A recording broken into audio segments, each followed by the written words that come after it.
Hi everyone!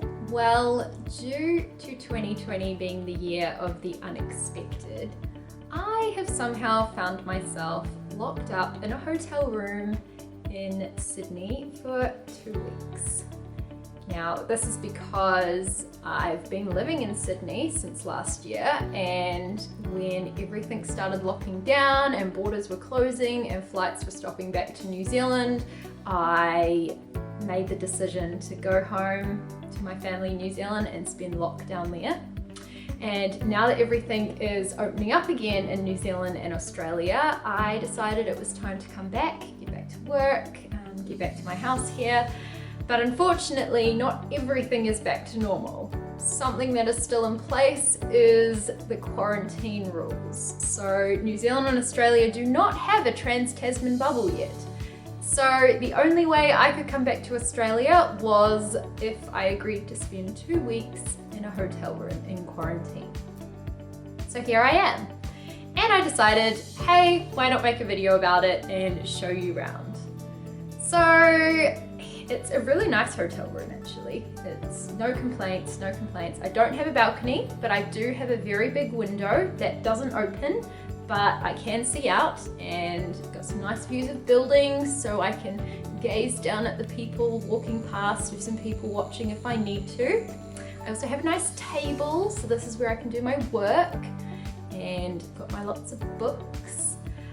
One of the things is when I moved back to New Zealand, I took a lot of my stuff with me because who knows when I would have come back to Australia. I mean, COVID is extremely unpredictable. So because of that, I now have lots of random things that I would not normally take on holiday.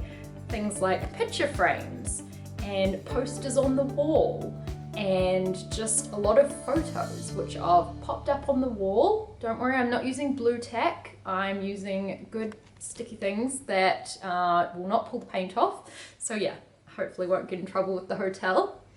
Got a nice bed, got a little pillow I bought from home, and I've got a cupboard where I've popped all my snacks that I brought back from New Zealand. I'm not allowed out of the hotel. So I get 3 meals a day, but that's it. 3 meals a day dropped off at the door. Someone knocks on the door and I open it and there's a brown paper bag with my food in it. So yeah, got my little cupboard of snacks, got my magnets on the fridge, which I brought back from New Zealand. Very excited to put them on my actual fridge in my house in Redfern.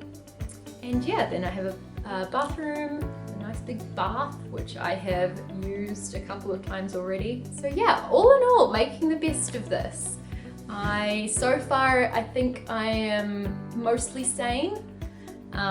Thanks to people who have called me up and yeah, have spent some time chatting. The whole thing is just quite surreal, to be honest. When I turned up at Auckland Airport, Air New Zealand had to phone Australian Immigration for each passenger individually and get permission for them to come in. I had to have documents to show that I live and work in Australia before I'd even be let on the flight. And when I arrived in Sydney, there was a lot of waiting in lines. We were all handed a blue mask that we were to put on. And yeah, then by the time I eventually got out of the airport, there were lots of buses that we got on, and yeah, the military, like there were all these young guys in khaki were helping. So yeah, and then the buses took us to an unknown destination. That was weird. That was a very strange feeling. I sort of felt like I'd purchased one of those like mystery holidays, you know, where you buy the ticket but you don't know where you're going. It sort of felt like that. Either that or I was being escorted to prison. Wasn't quite sure. But yeah, interesting experience. I'm intending on blogging about it as well, so look out for that post too. So yeah, all in all, no complaints. Can't complain at all. I think it's just a very unique experience, and I'm just very grateful that I've been able to come back to Australia. And yeah, I'm very much looking forward to getting out, going for a walk in the sunshine, going for a walk to Bondi Beach, seeing some people that aren't on a Zoom screen, Yeah, but I think all in all, I'm going to have very unique stories to tell.